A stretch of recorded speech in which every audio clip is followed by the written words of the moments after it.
The room felt like it was spinning. I was holding a small white box with a gold ribbon. My dad's words kept repeating in my head. Not every child has what it takes.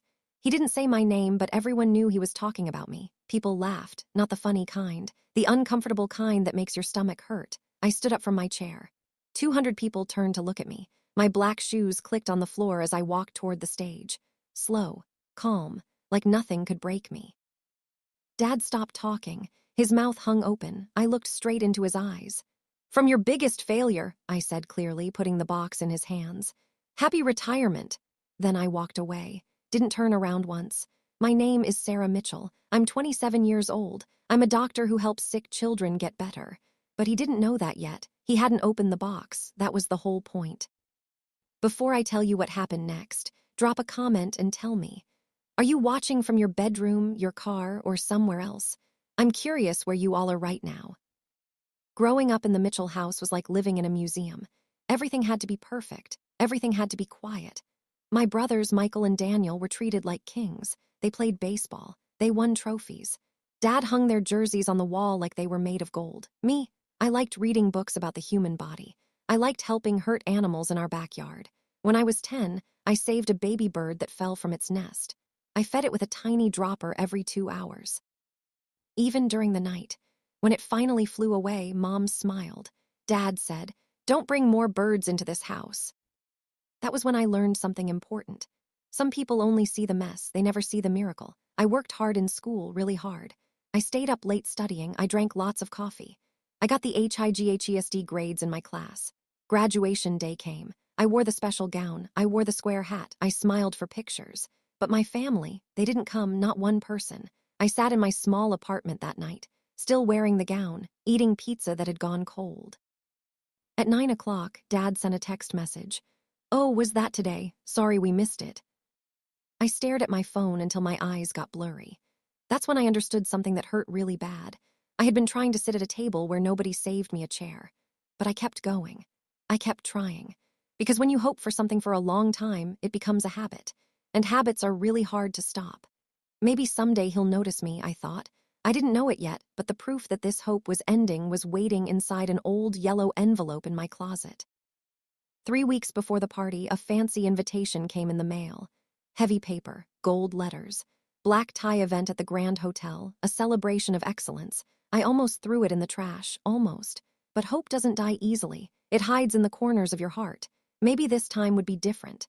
Maybe he would finally see me, so I bought a plane ticket. I bought a new dress. I practiced what I would say if he finally said he was proud of me. While cleaning my closet, I found something. An old yellow envelope hidden under my college books. Inside was a piece of paper. It was a letter. A letter I wrote to Dad when I was 8 years old. "Dear Daddy, when I grow up, I want to help people feel better. I want to make you proud. I love you." At the bottom, I had drawn a picture of us holding hands. My eyes filled with tears. I stared at that letter for a long time. Then I took it to a shop. I asked them to frame it. Simple black frame. Nothing fancy. Back at my hotel room, I wrapped it in white paper. I tied a gold ribbon around it. On a plain card, I wrote slowly. Every word mattered. "This is what your daughter looked like when she still believed you loved her. I spent 19 years trying to earn that love back. I'm done trying now." I put the card inside the box with the framed letter. Then I closed it, like closing a book you'll never read again. The hotel ballroom looked expensive.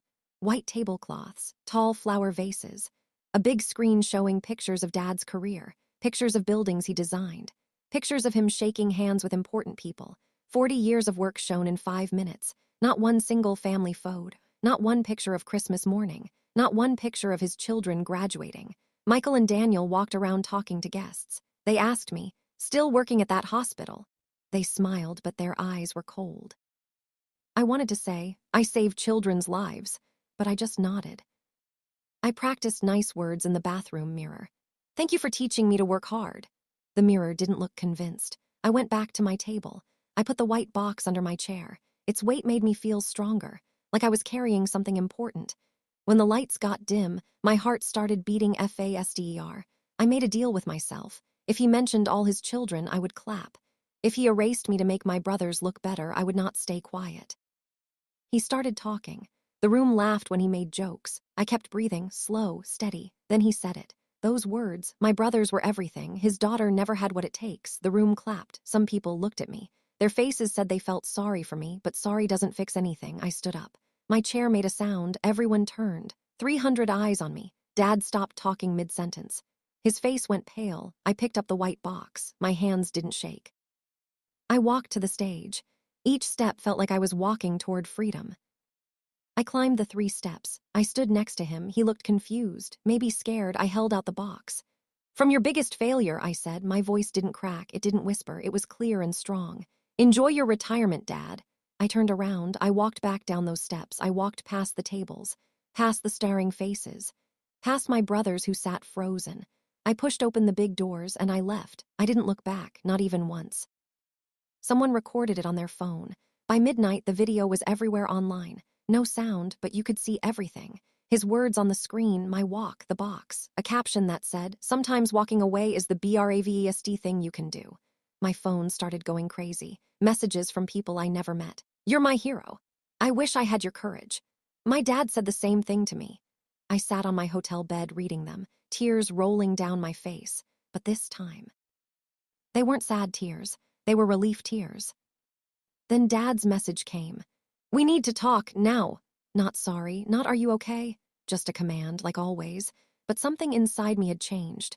I wasn't the little girl writing letters anymore. I drove to the house anyway, not because he told me to, because I wanted to see his face when he opened that box. The house looked the same. Red bricks, green grass cut perfectly. The porch light always on. I still had my old key. I never gave it back. I used it. The smell hit me first. Lemon cleaner, the same smell from my childhood. Dad sat in his favorite chair, brown leather. The white box was open on the table. The frame sat there, my letter, my 8-year-old handwriting, my drawing of us holding hands. He was staring at it like it was a ghost. For a whole minute, nobody spoke, just the old clock ticking. Tick, tock, tick, tock. "I don't remember you writing this," he said quietly. His voice sounded different, smaller. "Of course you don't," I answered. "It only mattered to me." He looked up. His eyes were red. "You think I never cared about you?" "I don't think it, Dad. I know it. I lived it every single day." He picked up the frame. His hands were shaking. "I pushed you because I saw something special in you." "No," I said firmly. "You pushed me away. There's a big difference." He stared at the letter like it might disappear. "My father never showed me love," he said finally. "He said feelings made you weak. He said asking questions was disrespectful. He made me earn every tiny bit of approval." There it was, the truth. His father hurt him, so he hurt me. Pain passed down like an old coat. "So you did the same thing to me?" I asked. "Except you chose to do it to your daughter, not your sons." Silence filled the space between us. Heavy, thick. "I saw you," he whispered. "I saw how smart you were, how caring you were. It scared me. I didn't know what to do with a daughter like you." That was the closest he could get to saying sorry. His words didn't fix anything, but they explained something. I wasn't chasing a father who could never love me. I was finally understanding that his problem was never about me. "I wasn't your failure," I said softly. "You were my lesson. You taught me exactly who not to become." He nodded slowly, like he was agreeing with something he didn't want to admit. "Sarah," he said. He almost sounded like he forgot how to say my name. "You deserved better than what I gave you." He stopped there, stuck at the edge of a real apology he couldn't quite reach. I stood up. He didn't try to stop me. We both understood now. Love isn't something you earn like a trophy. Respect isn't something you beg for. I didn't owe him anything. Not forgiveness. Not another chance. Not one more second of my time. Outside, the porch light buzzed like a small insect. I breathed in the cold night air. It felt clean. Sometimes peace comes when you subtract people from your life, not add them. The drive back to my apartment felt different. Lighter. Like I left something heavy behind. My apartment smelled like lavender candles. The window showed the city lights blinking below. Work started again on Monday. Meetings, patient files, a little boy who needed heart surgery. Doing my job well felt good. Not because someone was watching, because it was my choice. My friend Jessica brought me soup and made me laugh. "You basically ended him in the nicest way possible," she said, grinning. "That's art." I laughed, really laughed. Then I slept for 12 hours straight. My boss stopped by my office on Tuesday. "The hospital wants you to speak at the medical conference," she said. "First female doctor under 30 they've asked in 10 years. Her eyes were asking if I was ready. My eyes answered yes. That night I started writing my speech. Not about revenge, Not about Dad, about the girl who saved that baby bird, about working hard when nobody's watching, about building a life that makes you proud, not other people. The video kept spreading online, not because it was drama, because it was real. Messages kept coming, nurses, teachers, engineers, people working hard in quiet ways. My mom said I'd never amount to anything. You gave me strength. I walked away from my family last year. Your story made me feel less alone. I answered every single one. Then I closed the app and kept writing my speech. Mom called on Thursday. We talked about small things, the weather, a recipe she tried. She didn't mention the party, she didn't mention Dad, but at the end she said something new.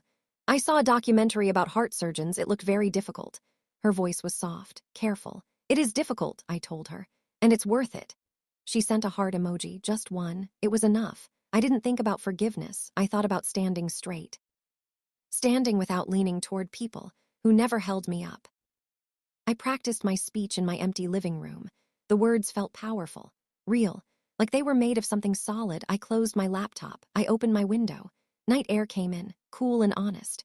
City lights blinked below like tiny promises. I matched my breathing to their rhythm. I stopped auditioning for a role in someone else's story. I started writing my own story. Tomorrow I would finish my speech, not with anger, not with bitterness, with hope for every person who ever felt invisible. 3 months passed, then a small envelope arrived, no return address. Inside was a note, his handwriting, neat and careful.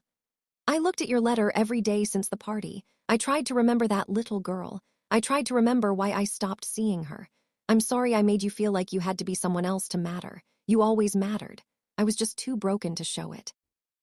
No signature, no excuses, just enough truth for one moment. I put it in a drawer labeled closure, not because I forgave everything, because I was done carrying it. Healing wasn't like the movies. It was quiet. It was making coffee in the morning. It was helping a sick child smile. It was calling my own shots. I finished my speech at my kitchen table. Sometimes the best fuel isn't anger, it's proof. Proof that you survived. Proof that you built something beautiful anyway. I wrote it for the 8-year-old girl drawing pictures. For every person waiting for permission to be enough. You don't need anyone's approval to be worthy. Walk tall. Walk forward. Walk away if you must. That night I locked my door, not to keep people out, to keep myself in my own space. In my own story, in my own life that I built with my own 2 hands. I walked away from his legacy, and I walked into mine. If this story touched your heart, hit that like button and share it with someone who needs to hear it. Subscribe to Iron Revenge for more stories about finding strength when the world counts you out. Another powerful story drops soon. Don't miss it.